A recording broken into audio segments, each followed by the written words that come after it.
Hello, and welcome to Data Literacy Cubes, an overview of a professional development designed by Cassandra Williams for the NASA Endeavor STEM Leadership Seminar in the spring of 2023.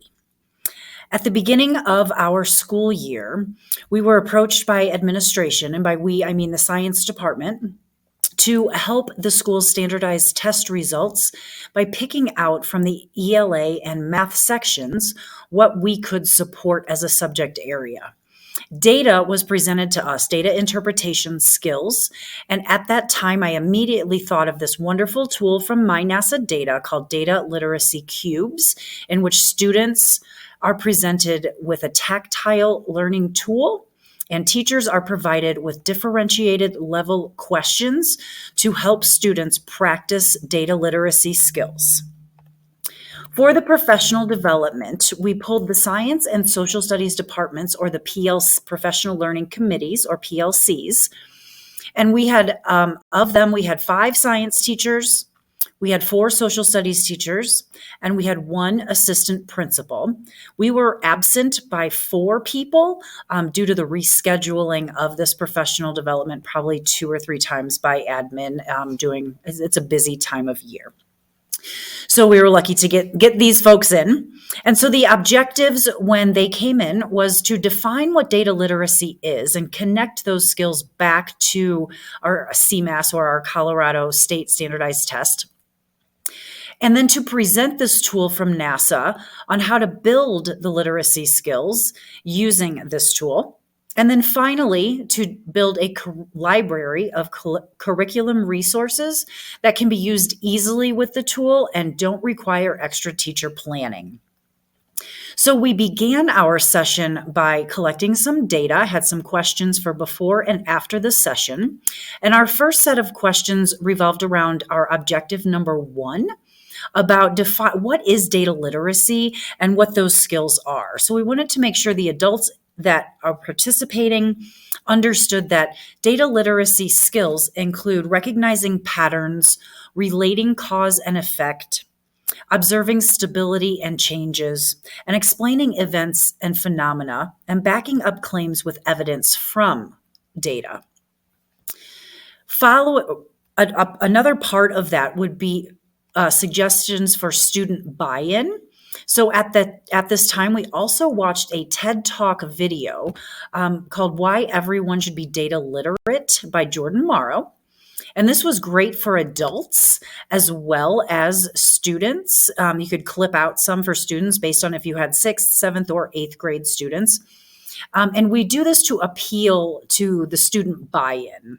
So for middle schoolers, so much of what they retain and will participate in is determined by if they determine its relatability to their lives. So in a middle schooler's search for independence, we tied in how data literacy can help them make decisions as they start to be more independent and live on their own. So we spent some of the time talking about student buy-in as well. Secondly, we moved on to the activity and the resources. So again, our objective was to build those skills using this tool from NASA called NASA Data Cubes. These are pre-made cubes with built-in prompts and scaffolded questions for students to use in a collaborative setting. So I first presented to the room of teachers the data literacy cubes and the NASA links, as well as where they can find them and how they can use them. And then we actually went and practiced as if we were students. So you can see here on this table that there are some colored cards. Those indicate or symbolize the roles. There are 4 student roles in the collaborative setting. There are 4 of the same copies of a graph and then the leveled questions. So each one of the question sets is leveled by Lexile and student readiness. That is all provided by NASA. All the teacher has to do is complete the setup, whether in paper fashion, as you see in the picture, or by assigning the resources which are ready for Google Classroom. They are forms and docs. So the teachers went went through a table like this for graphing. They did it with the cubes for a map data resource, and then finally for a data table resource. And they were provided in both science and social studies as far as maps, graphs, and the data table. So the teachers got to practice with the roles and practice reviewing the differences in the question sheets that students complete as they are rolling the dice to answer the questions on the graphs, maps, or data. Following that activity, we were able to break off into our two groups, one science, one social studies, and we began to build a library of curriculum resources using our subject area standards. So for example, in the science group, we started to make charts. So we broke our science curriculum, the NGSS, down into earth and space, into life science, into physical science, and we created a chart outlining the topic of the standard and then starting to add in links that we had already been using to start building this library of resources.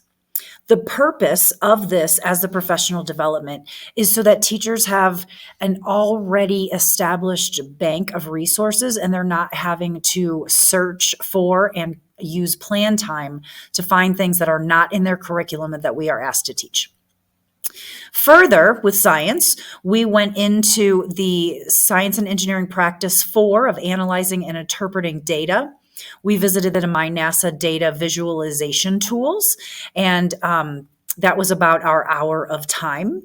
So following that, we set up plans for our next PLC activities, in which we outlined for the rest of the year during our once-a-week meetings that we would finish these data resource banks. And then we would identify which teachers have been trying to use the NASA data cubes to interpret data and build those data literacy skills.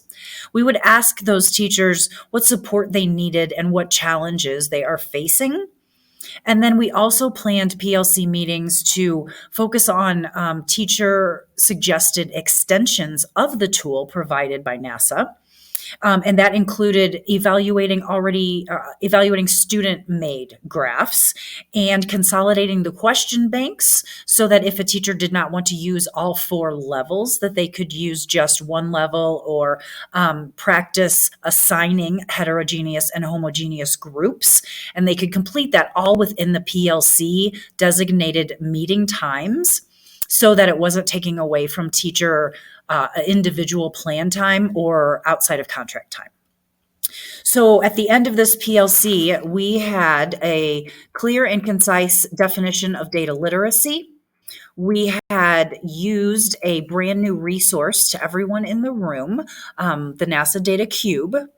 And then we had set out a plan of how to establish a bank of resources and